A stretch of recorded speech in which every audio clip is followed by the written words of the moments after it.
So hello everybody, you're very welcome back to Law Hero. My name is Jen and I make videos about the law and all things concerned with the law. So if you're a professional, more than likely you're on the professional network, which is called LinkedIn. I myself have been on LinkedIn since either 2013, 2014, whenever I was starting out, and progressively throughout the years my use of it has increased like everybody else's, because it has become more, obviously the more and more data is on it, the more it becomes, useful. But yesterday I decided to get off LinkedIn. I haven't deleted my account, I've just deleted the app on my phone and iPad, so I won't be going on it a lot anymore. I probably will click into it the odd time in the future, but for now I'm sick of it, and this video is why LinkedIn is dead to me. And I'm not the only person who's miffed. There's been a few people who've written articles on why LinkedIn has become a mess. So some interesting facts about LinkedIn which you may not have known. So it was launched 2002 as a platform for professional networking, allowing people seeking employment a place to interact with prospective employers and showcase their experience and skills. So that in itself is the definition, or like the USP of LinkedIn. It was a place, it was supposed to be almost like an online CV platform, but just not as like overt as like, oh, this is my CV. It was more supposed to be, you would put up skills that you have, and then you would have, people would endorse you for said skills. Employers would have pages, you could follow them, you could follow what they were up to and kind of interact in like following their news and liking them. Over the years though, the site has undergone change and updates, and the content has also shifted. With the increased presence of articles around celebrity gossip and advertisements, some users have voiced concerns that this long-standing tool built for business relationships is starting to strongly resemble another social media platform, aka Facebook. Now, you may have noticed this yourself, and for me, what I have to say, the trigger point was especially in the last month. And I remember specifically, so I'll be hypocritical if I said I wasn't part of the problem as well, and I'll explain that in a second. But for me, the trigger point, and we speak a lot about triggers nowadays, everyone's getting triggered about everything, I know, but for me, the trigger was a woman posted a picture of her best friend's deathbed. So she posted a pic that was like, I'm here at my best friend's deathbed. She was amazing, wonderful person, like this long spiel about how amazing the person was, and like, goodbye friend, I'll miss you. And I was like, that's it, I'm done, I'm sick of this, I'm over all of this. And that was like when I decided I'm going to get off this. So then I started to see as well people losing spouses. Of course, all of this in context is extremely sad and tragic, but when you put it up on LinkedIn, which is supposed to be a network where you link in with other professionals about your profession, it makes it almost laughable, because it's like you've no other outlet other than LinkedIn to tell people that your spouse has died. And when I really thought about it, because I'm also part of the problem, and I knew this because when I won a triathlon back in October, I put up a post of me on my bike being like, I'm so happy to win a triathlon, ha ha ha. And I thought to myself, do you know what? Why did I do that? Because that's the same reason this person posted about their spouse. And I thought to myself, I was like, okay, if I'm really being honest, it's because I haven't met my new colleagues yet, because I haven't been in the office. And I want them to know that I'm a sports person outside of work. I'm not just this boring lawyer.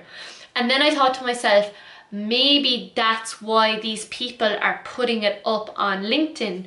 Because we're not in the workplace, we need a social outlet which is colleague specific, so that our colleagues know what we're going through. So for example, if you take the fact that this person is out of work because of their spouse, maybe they feel some kind of like societal guilt for taking time off work. So they're putting up the picture almost as justification, being like, hey guys, I'm outside of work for a legitimate reason because I've had a spouse that died, or hey, I'm kind of like not responding to emails, I'm not really at full kilter at work because I'm sitting at my friend's deathbed. Or in my case, hey guys, I'm not that boring person you think I am. Look, at the weekend I won a triathlon. Also mean I'm really hard, so don't mess with me.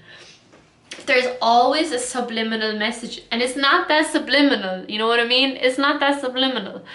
People are always trying to communicate and almost victimize themselves, because when you're the victim, people take pity on you and they leave you off the hook if you're not doing the work you're supposed to do. So what I'm trying to say in a roundabout way, like the author of, where's this book? The War of Art, by Stephen Pressfield. As Stephen Pressfield would say, LinkedIn is being used as a tool of resistance from doing actual work. There, I said it. I want all of you to let that sink in, because I'm telling you, I hang my head in shame. Socrates, you know. I hang my head in shame because I am also part of the problem. I've been known to scroll LinkedIn, see what other companies are doing, justify in my head, justify my ego, and tell myself, I'm doing work, I'm researching companies, I'm looking at my competition. But you're not really doing real work, are you? And you too, have you been guilty of putting up posts where you talk about the certs you're after getting, you talk about the academic accolades you're after getting, because that's not real work. It's not real work. You're not contributing to the world by getting a degree or a certificate. I'm exactly the same. That's called personal development. It can also be called professional development, but it's not real work. And also, it is not a way to network. By putting up that you got a cert and talking about it, how is that networking with anybody? No, no, no. LinkedIn was designed to network. It was designed so that you could talk about the news in your company and have prospective employees see how you're doing, and also apply directly for jobs. The other great thing about LinkedIn is that you can share knowledge about professions. For example, court judgments, legislation in our profession, those are the things that are important. If there's a role coming up, those are the things that are important. The fact that you got a certificate, the fact that someone you know died, the fact that you did a triathlon, none of those are relevant to the legal profession as much as you'd like them to be. And I know it's harsh, but it's true. Despite its intended use, LinkedIn has always been a form of social media. Users are encouraged to customize their profile with bios and pictures in an attempt to capture their personalities. Once you've built a solid online representation of yourself, you can start making online connections with other users. But the interactions don't end there. Not only can you send each other messages, but you can also congratulate your friend on exciting accomplishments or wish them a happy birthday. Again, this is all in the spirit of building connections and communicating, but I would argue that it's not very professional. The other big problem as well on LinkedIn, and you may have seen this as a woman, is men are using it. There are probably women as well, but in my experience as a woman is that men use it to slide into DMs if they haven't had any luck on Instagram. And also, and I have seen this, where was it? Oh yeah, it was like some Australian law graduate. The girl was about 18, and I'm not joking you, there was about 15,000 likes, and I looked at the comments and I was like, oh my god, this is so weird.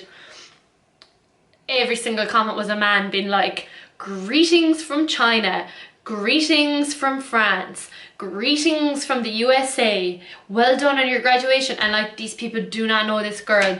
And the way LinkedIn works is that, like, I know this because I shared a letter that Alex Ferguson wrote to Eric Cantona.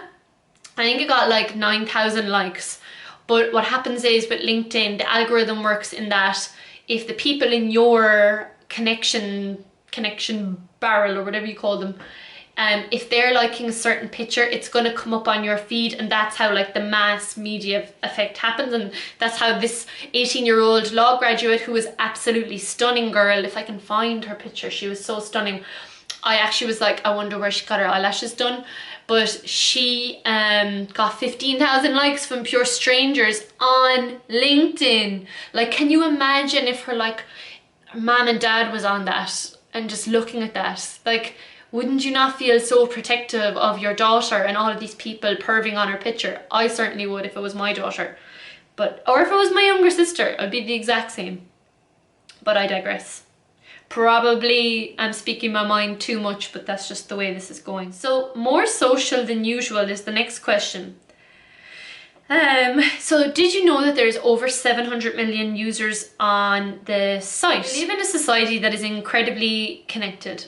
One little video can go viral. The next thing you know, you've spread all across the globe. And some people argue that the fact that like modern like videos, memes, all this stuff has crept into LinkedIn, that was going to happen anyway because we're social animals. We like to communicate by sharing funny stuff, viral stuff, interesting stuff. This was bound to happen.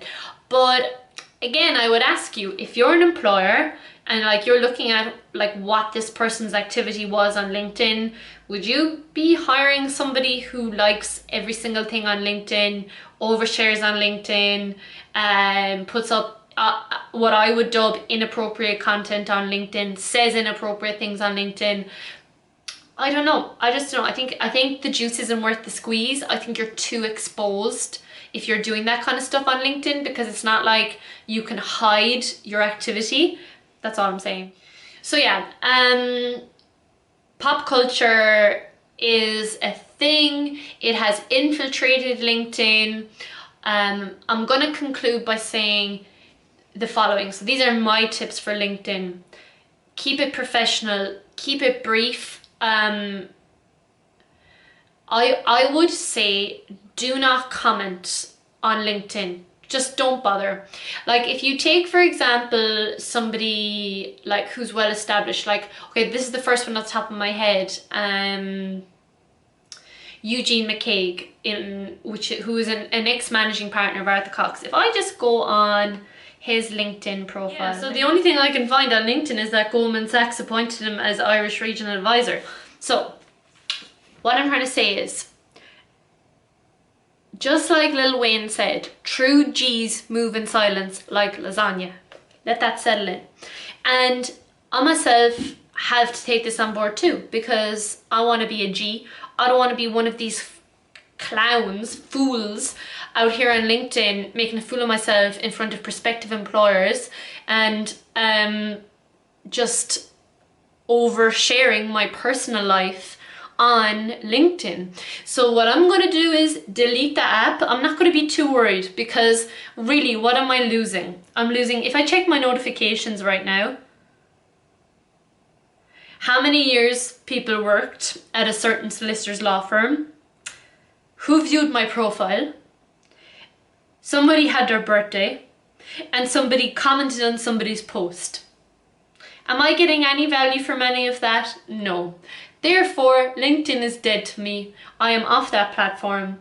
Maybe in a few years, or maybe whenever I need some kind of a, employment, if I need some employment, or if I need to connect with people as regards new employment or something like this, yeah, maybe I might go back on LinkedIn. But for now, LinkedIn is truly dead to me.